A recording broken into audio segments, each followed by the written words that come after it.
देवी के सम्मान में बना एक ऐसा मंदिर जहाँ गुफाएं 10 लाख सालों से भी ज्यादा पुरानी हैं। एक ऐसा मंदिर जहाँ खुद देवी माँ ने अपने चरणों के निशान छोड़े हैं। एक ऐसा मंदिर जहाँ अर्जुन ने महाभारत युद्ध से पहले माँ की आराधना की थी और माँ ने उन्हें दर्शन भी दिए थे। समुद्र तट से 5200 मीटर की ऊंचाई पर बसे इस मंदिर में पहुँचने के लिए करीब 12 किलोमीटर का पैदल रास्ता तय करना पड़ता है। माना जाता है जो कोई भी इस कठिन रास्ते को तय करके माँ के गर्भगृह तक पहुँच जाता है, उनकी सभी मनोकामनाएं पूर्ण हो जाती हैं और उनके लिए मोक्ष के सभी द्वार खुल जाते हैं। हम बात कर रहे हैं जम्मू के त्रिकुटा पर्वत पर स्थित 51 शक्ति पीठों में से सबसे शक्तिशाली और जागृत धाम का माँ वैष्णो देवी मंदिर की।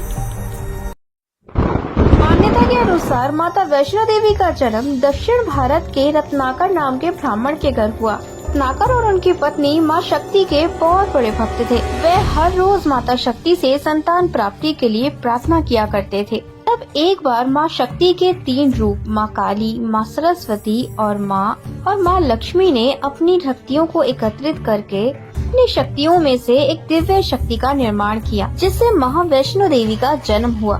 तब तीनों शक्तियों ने माता वैष्णो देवी से कहा कि वे रत्नाकर नाम के ब्राह्मण के घर जन्म ले और धर्म के रास्ते पर चले। तीनों देवियों की बात मानकर माँ वैष्णो देवी ने रत्नाकर नाम के ब्राह्मण के घर जन्म लिया, जहाँ उनका नाम वैष्णवी रखा गया। वह बचपन से ही बड़ी होशियार और तेजस्वी थी। वह अपना ज्यादातर समय श्री राम की भक्ति में लीन होकर बिताती थी। सालों तक तपस्या करती रही और इंतजार करती रही कि कब उनकी मुलाकात भगवान श्री राम से होगी। माँ वैष्णो देवी के मंदिर में आपको 3 देवियों के दर्शन एक साथ होते हैं। माता वैष्णो देवी की यात्रा को पूर्ण कर जब आप माता वैष्णो देवी की प्रमुख गुफा में प्रवेश करते हैं तो आपको 3 पिंडियाँ दिखाई देती हैं। यह 3 पिंडियाँ माँ शक्ति के 3 अलग अलग रूप को दर्शाती हैं। सबसे पहली पिंडी काले रंग की होती है, ये माँ काली को दर्शाती है। दूसरी पिंडी हल्के सुनहरी रंग की होती है, जो माँ लक्ष्मी को दर्शाती है। और तीसरी पिंडी हल्के व्हाइट कलर की होती है, जो माँ सरस्वती को दर्शाती है। 9 साल की छोटी उम्र में वैष्णवी ने अपने आप को मोह माया से त्याग कर अकेले रहकर जंगल में तपस्या साधना में लीन हो गयी। उसी समय उनकी मुलाकात हुई भगवान श्री राम से।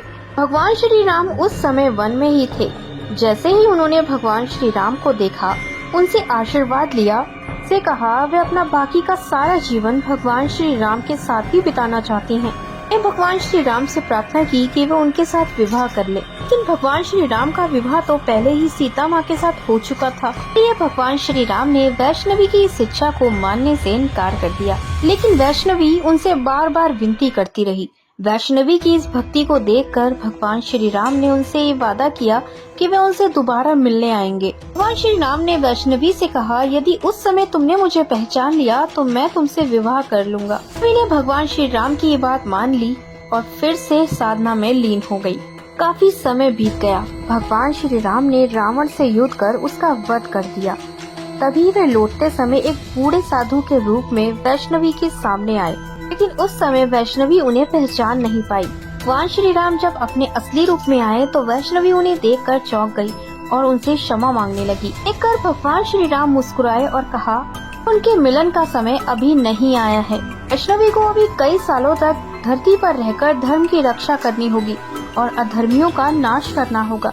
भगवान श्री राम ने वैष्णवी से कहा कि कलयुग में एक ऐसा समय आएगा जब धर्म और शांति का नाश हो जाएगा। कल्कि नाम का राक्षस लोगों में अहंकार और ईर्ष्या की भावना पैदा कर देगा। यह कलयुग का एक ऐसा चरण होगा जहां सिर्फ और सिर्फ अधर्म का राज होगा। भगवान विष्णु अपने 10वें और आखिरी अवतार कल्कि अवतार में जन्म लेंगे और कली से युद्ध कर फिर से धर्म की स्थापना करेंगे और इसी कल्कि अवतार में वे माँ वैष्णो देवी से विवाह करेंगे। ऐसा माना जाता है कि आज भी माँ वैष्णो देवी कल्कि अवतार का इंतजार कर रही हैं। श्री राम से मिलने के बाद वैष्णवी त्रिकुटा पर्वत पर जाकर अपनी तपस्या करने लगी। उन्होंने एक आश्रम की स्थापना की उन्होंने लोगों को सच्चाई के रास्ते पे चलने की शिक्षा दी। धीरे धीरे वहाँ लोगों को माता की शक्ति का एहसास होने लगा। देखते ही देखते सब बातें दूर दूर तक लोगों तक पहुँचने लगी। ये सब बातें गोरखनाथ नाम योगी के कानों में पड़ी तो वे सोचने लगे कि कौन ऐसी महान तपस्वी हैं जिनके चर्चे उनसे भी ज्यादा होते हैं। यह सब देखने के लिए उन्होंने अपने भक्त भैरवनाथ को वहाँ भेजा। भैरवनाथ माँ वैष्णवी का पीछा करने लगा। भैरवनाथ ने वैष्णवी माता को देखा तो वे उनकी तरफ आकर्षित हो उठा। जब एक दिन माता वैष्णवी जंगल में अकेले बैठ के तपस्या कर रही थी, तभी भैरवनाथ उनके सामने आया और विवाह का प्रस्ताव रखा। भैरवनाथ की ये सब बातें सुनकर माँ वैष्णवी क्रोधित हो उठी और उन्होंने उनके विवाह के प्रस्ताव को ठुकरा दिया। लेकिन भैरवनाथ इतनी जल्दी हार मानने वाला नहीं था। वह माँ वैष्णवी का पीछा करता रहा। भैरवनाथ की हरकतों से परेशान होकर माँ वैष्णवी ने तिरुकटा पर्वत पर स्थित एक गुफा में तपस्या करने का फैसला लिया और भैरवनाथ इस गुफा में प्रवेश न कर पाए, इसके लिए माँ वैष्णवी ने हनुमान जी से मदद मांगी। उन्होंने हनुमान जी से कहा कि वे जब तक तपस्या कर रही हैं, तब तक कोई भी इस गुफा में प्रवेश न करे। हनुमान जी ने माँ वैष्णवी की बात मानकर गुफा की रक्षा करने लगे, लेकिन भैरवनाथ तब भी नहीं माना। उसने हनुमान जी के होते हुए भी गुफा में बार बार प्रवेश करने की कोशिश की, लेकिन हनुमान जी अपने विशाल रूप में आकर उस गुफा के बाहर खड़े हो गए। ऐसा कहा जाता है माँ वैष्णो देवी 9 महीने तक इसी गुफा में तपस्या करती रहीं और हनुमान जी 9 महीने तक भैरवनाथ से युद्ध करते रहे। जैसे ही अपनी तपस्या खत्म कर माँ वैष्णो देवी गुफा से बाहर आई, उन्होंने हनुमान जी और भैरवनाथ में हो रहे युद्ध को देखा। उन्हें भैरवनाथ को जैसे ही हंसते हुए देखा, माँ गुस्से से क्रोधित हो उठी और उनकी आंखें लाल हो गईं और उन्होंने अपना काली रूप धारण कर लिया और भैरवनाथ से कहा कि उसके पाप का घड़ा अब भर चुका है, अब वह किसी को तंग नहीं कर पाएगा। उन्होंने भैरवनाथ का धड़ उसके शरीर से अलग कर दिया। भैरवनाथ का धड़ वैष्णो देवी गुफा से कुछ दूर जाकर गिरा। इस स्थान पर भैरवनाथ का धड़ गिरा, उसी स्थान पर भैरव मंदिर बना है। कहा जाता है जैसे ही भैरवनाथ का वध हुआ, भैरवनाथ की आत्मा माता वैष्णो देवी के आगे प्रकट हुई और उससे अपनी गलती की क्षमा मांगने लगी। माँ वैष्णो देवी ने भैरवनाथ को मोक्ष प्राप्ति का वरदान दे दिया।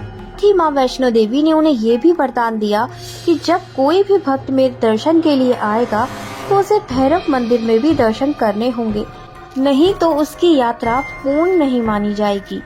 जय माता दी। वीडियो अच्छी लगी हो तो वीडियो को लाइक, शेयर एंड सब्सक्राइब करना मत भूलिएगा।